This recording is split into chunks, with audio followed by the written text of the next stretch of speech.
ഇന്ന് നമ്മൾ ട്രെൻഡിങ് ആയിട്ടുള്ള ഒരു ബാഗിൻ്റെ സ്റ്റിച്ചിങ് വീഡിയോ ആണ് കാണിക്കുന്നത്.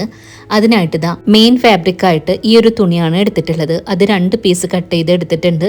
അതുപോലെ തന്നെ ലൈനിങ്ങിൻ്റെ തുണിയും 2 പീസ് കട്ട് ചെയ്ത് എടുത്തിട്ടുണ്ട്. ഇനി കട്ട് ചെയ്ത് എടുത്തിട്ടുള്ള തുണിയുടെ നീളവും വീതിയും 18 ഇഞ്ചിലാണ് എടുത്തിട്ടുള്ളത്. അടുത്തതായിട്ട് നമുക്ക് 2 മെയിൻ ഫാബ്രിക്കും അതുപോലെ ലൈനിങ് തുണിയിൽ നിന്ന് ഒരു പീസും സൈഡിലേക്ക് മാറ്റി വയ്ക്കാം. ഇനിയുള്ള ലൈനിങ് തുണി ഇതുപോലെ രണ്ടായിട്ടൊന്ന് മടക്കാം.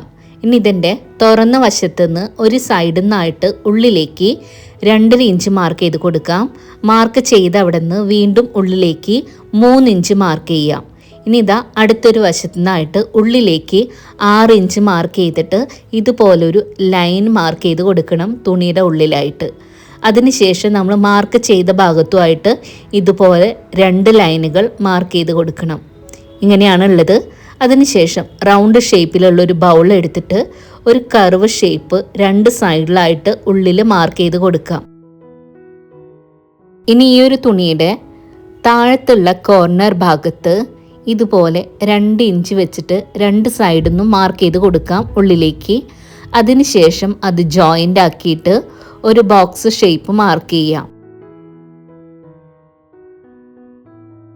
ഇനി നമുക്ക് തുണിയിൽ ആദ്യം മാർക്ക് ചെയ്തിട്ടുള്ള കർവ് ഷേപ്പിലുള്ള ഭാഗങ്ങൾ 2 സൈഡിൽ നിന്നും കട്ട് ചെയ്ത് എടുക്കാം. അതിനുശേഷം കോർണർ ഭാഗത്ത് ബോക്സ് പോലെ മാർക്ക് ചെയ്തിട്ടുള്ള ഭാഗവും കട്ട് ചെയ്തിട്ടുണ്ട്. ഇനി അടുത്തതായിട്ട് നമ്മൾ ആദ്യം മാറ്റി വെച്ചിട്ടുണ്ടായിരുന്ന മെയിൻ ഫാബ്രിക്കും ലൈനിങ്ങിൻ്റെ ഒരു പീസ് തുണിയാണ് എടുത്തിട്ടുള്ളത്. അത് നിവർത്തി വെച്ചിട്ട് നമ്മൾ കട്ട് ചെയ്ത് എടുത്ത ലൈനിങ് തുണി ഇതിൻ്റെ മുകളിലേക്കായിട്ട് വെച്ച് കൊടുക്കുക. ഇനി ഈ ഒരു ലൈനിങ് തുണിയുടെ ആ ഒരു ഷേപ്പിനനുസരിച്ചിട്ട് നമ്മൾ മെയിൻ ഫാബ്രിക്കും ആ ഒരു തുണി കട്ട് ചെയ്ത് എടുക്കണം. അപ്പോൾ ഇവിടെ ദാ കട്ട് ചെയ്തിട്ടുണ്ട്. ഇങ്ങനെയാണുള്ളത്. ഇനി അടുത്തതായിട്ട് പോക്കറ്റ് സ്റ്റിച്ച് ചെയ്യാനായിട്ടുള്ള തുണിയാണ് എടുത്തിട്ടുള്ളത്. ഇത് നമ്മൾ കർവ് ഷേപ്പ് കട്ട് ചെയ്തപ്പോൾ ആ ഒരു തുണിയിൽ നിന്ന് കിട്ടിയതാണ് കേട്ടോ. ലൈനിങ്ങിൻ്റെ തുണി മെയിൻ ഫാബ്രിക്കും അതിതാ ഈ ഒരു രീതിക്ക് ഒന്ന് വെച്ച് കൊടുക്കുക, നല്ല ഭാഗം ഉള്ളിലേക്കായിട്ട്. ഇനി താഴത്തെ ഭാഗത്തായിട്ട് 2 ഇഞ്ച് മാർക്ക് ചെയ്തിട്ട് ബാക്കിയുള്ള ഭാഗങ്ങൾ മാർക്ക് ചെയ്യുന്ന രീതിക്ക് അരികിലൂടെ സ്റ്റിച്ച് ചെയ്ത് എടുക്കാം. ഇനിതാ ലൈനിങ് തുണി കട്ട് ചെയ്തതിന് ഒരു പീസ് എടുത്തിട്ടുണ്ട്. സെൻറ്റർ പോയിന്റ് മാർക്ക് ചെയ്ത് അവിടെ നിന്ന് ഉള്ളിലേക്ക് 3 ഇഞ്ച് മാർക്ക് ചെയ്യുക. അതിനുശേഷം പോക്കറ്റ് സ്റ്റിച്ച് ചെയ്തിട്ടുള്ള തുണി ഇതുപോലെ 2ആയിട്ട് മടക്കിയിട്ട് മുകളിൽ സെൻറ്റർ പോയിന്റ് നമുക്കൊന്ന് നോക്കാം. ഇനി ഉള്ളിൽ മാർക്ക് ചെയ്ത ഭാഗത്തേക്കായിട്ട് ഈ ഒരു പോക്കറ്റ് വെച്ച് കൊടുത്തിട്ട് മാർക്ക് ചെയ്യുന്നത് പോലെ അരികു ഭാഗങ്ങൾ സ്റ്റിച്ച് ചെയ്ത് എടുക്കാം. സ്റ്റിച്ച് ചെയ്ത് കൊണ്ടുവന്നിട്ടുണ്ട്. പോക്കറ്റ് ഇവിടെ റെഡി ആയിട്ടുണ്ട്. ഇനി അടുത്തൊരു ലൈനിങ് തുണി എടുത്തിട്ട് ഇതിൻ്റെ മുകളിലേക്കായിട്ടൊന്ന് ഇട്ട് കൊടുക്കുക. 2 ഇഞ്ച് നല്ല വശം ഉള്ളിലേക്കായിട്ടാണ് ഉള്ളത്. ഇനി മാർക്ക് ചെയ്യുന്നത് പോലെ അരികു ഭാഗങ്ങൾ സ്റ്റിച്ച് ചെയ്തെടുക്കാം.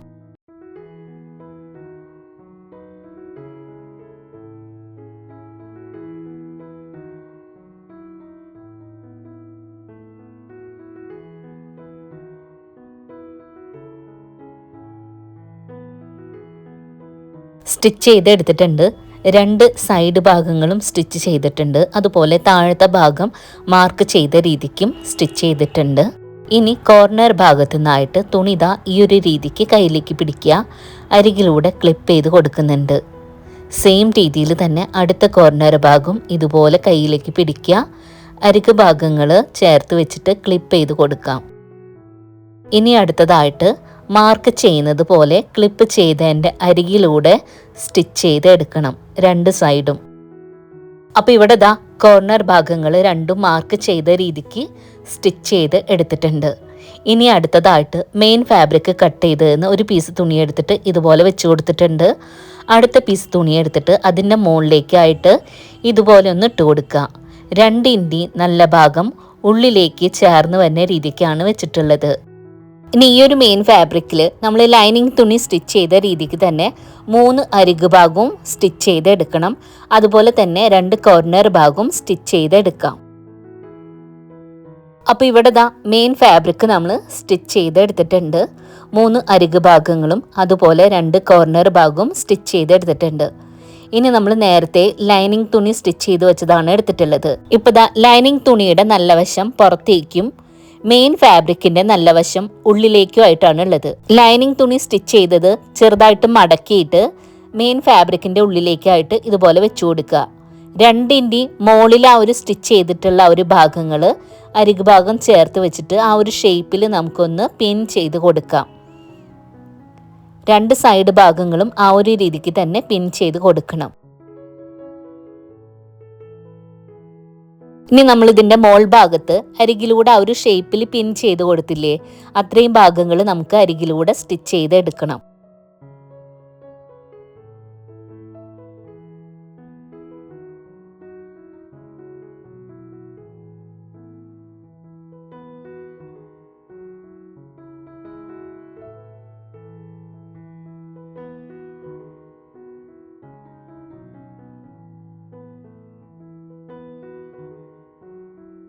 അപ്പോൾ ഇവിടെ സ്റ്റിച്ച് ചെയ്തെടുത്തിട്ടുണ്ട്.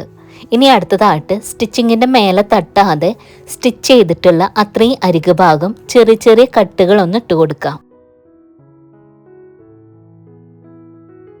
ഇനി ഇവിടെ ലൈനിങ് തുണി ഇതുപോലെ പുറത്തേക്കായിട്ടൊന്ന് ഇട്ട് കൊടുക്കാം. അതിനുശേഷം ഒരു അരികു ഭാഗത്തു നിന്നായിട്ട് കോർണർ ഭാഗം ഇതുപോലെ പിടിക്കുക. ലൈനിങ് തുണിയുടെ അതേ സൈഡിലുള്ള മെയിൻ ഫാബ്രിക്കിൻ്റെ കോർണർ ഭാഗവും ഇതുപോലെ ചേർത്ത് പിടിച്ചിട്ട് അരികിലൂടെ പിൻ ചെയ്ത് കൊടുക്കാം. അതിനുശേഷം നമുക്ക് മാർക്ക് ചെയ്യുന്ന രീതിക്ക് അതിൻ്റെ അരികിലൂടെ ആയിട്ട് സ്റ്റിച്ച് ചെയ്യാം. സെയിം രീതിയിൽ തന്നെ അടുത്ത സൈഡിലെ 2 തുണിയുടെ കോർണർ ഭാഗങ്ങളും ഇതുപോലെ ചേർത്ത് വയ്ക്കുക. അരികിലൂടെ പിൻ ചെയ്ത് കൊടുക്കുക, അല്ലെങ്കിൽ ക്ലിപ്പ് ചെയ്യാം. അവിടെ മാർക്ക് ചെയ്യുന്നത് പോലെ സ്റ്റിച്ച് ചെയ്തെടുക്കാം. അപ്പോൾ സ്റ്റിച്ച് ചെയ്ത് കൊണ്ടുവന്നിട്ടുണ്ട്. ഇങ്ങനെയാണ് കേട്ടോ ഉള്ളത്. ഇനി ലൈനിങ് തുണിയുടെ താഴത്തെ ഭാഗത്ത് ചെറിയൊരു ഭാഗം നമ്മൾ ഗ്യാപ്പ് വെച്ച് കൊടുത്തിട്ടുണ്ടായിരുന്നു, ഓപ്പൺ സൈഡ്. ആ ഒരു ഭാഗത്തൂടെ നമുക്ക് ഈ ഒരു തുണിയുടെ നല്ല വശം പുറത്തേക്കായിട്ട് ഇട്ട് കൊടുക്കാം. അതിനുശേഷം നമുക്ക് ലൈനിങ് തുണിയിൽ ഓപ്പൺ സൈഡ് വെച്ചിട്ടുള്ള ഭാഗം ഉണ്ടല്ലോ, അത് നമുക്ക് സ്റ്റിച്ച് ചെയ്തെടുക്കണം. അത് ഞാൻ വീഡിയോയിൽ കാണിക്കാനായിട്ട് വിട്ടുപോയതാണ്. ഇനി മോൾ ഭാഗത്തുള്ള ഒരു ഹാൻഡിലിൻ്റെ ഭാഗം എടുത്തിട്ട് ഇതുപോലെ ഒരു 1/4 ഇഞ്ചോളം ഉള്ളിലേക്ക് മടക്കിയിട്ട് ഒന്ന് അയൺ ചെയ്ത് കൊടുക്കുക. മോൾ ഭാഗത്തുള്ള 2 ഹാൻഡിലിൻ്റെ ഭാഗവും നമ്മൾ ആ ഒരു രീതിക്ക് മടക്കിയിട്ട് അയൺ ചെയ്ത് കൊടുക്കണം. ചെറുതായിട്ട് മടക്കിയിട്ട് ഈ ഒരു രീതിക്ക് അയൺ ചെയ്തിട്ടുണ്ട്. ഇനി നമ്മൾ താഴേക്കുള്ള ഒരു ഹാൻഡിലിൻ്റെ ഭാഗം ആ മടക്കി വെച്ചതിൻ്റെ ഉള്ളിലേക്കായിട്ട് ചെറുതായിട്ടൊന്ന് കയറ്റി വെച്ചിട്ട് മോൾ ഭാഗത്തൂടെ സ്റ്റിച്ച് ചെയ്തെടുക്കാം. ആ ഒരു രീതിക്ക് തന്നെ അടുത്ത സൈഡും സെയിം രീതിയിൽ തന്നെ സ്റ്റിച്ച് ചെയ്തെടുക്കണം.